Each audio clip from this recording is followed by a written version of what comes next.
Remember, the scripture we read, it said, before you were formed, I knew you. And I know what you will become.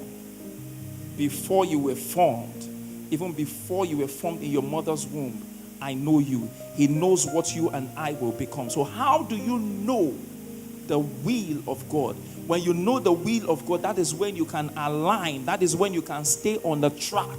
That is when you know that, yes, I am in the right track and I have somewhere to go to. I have a destination to get to. I have a destination to get to. Therefore, I know that distractions will come. But because I know the will of God concerning me. Number one, remaining in the presence. Remaining in the presence. What presence? The presence of God. When you remain in the presence of God, you are cultivating a personal relationship with the Father. Let's open our Bibles to Psalm 91 from verse 1 to 2. Psalm 91 from verse 1 to 2. And it says, he that dwelleth in the secret place of the Most High shall abide under the shadow of the Almighty. And I will say of the Lord, he is my refuge and my fortress. In him will I trust. Spending time in the presence of God has value. It has value. Forget about what people are saying.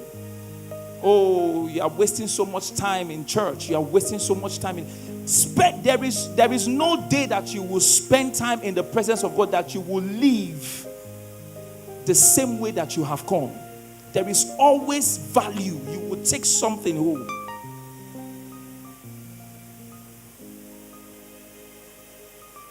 Philippians 3 verse 10 says that I may know him and the power of his resurrection and the fellowship of his suffering, being made conformable unto his death, that I may know him.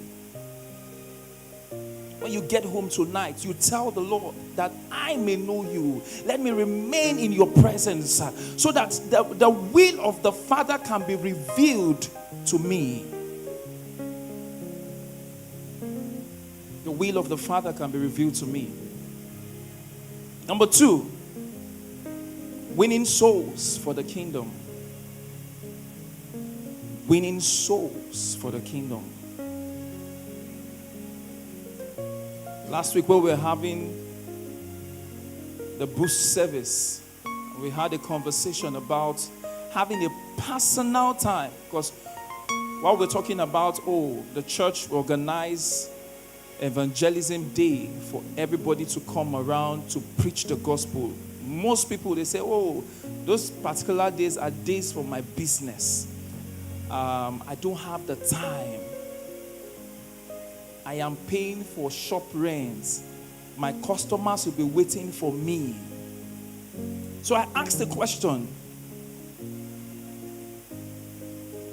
if you cannot come to church wide evangelism, do you have a personal time that you go out to preach the gospel?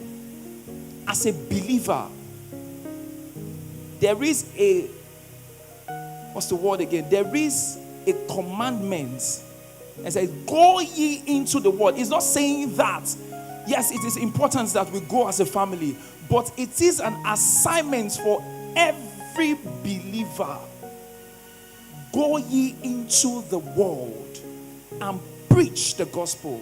Sinners are wallowing, dying every day.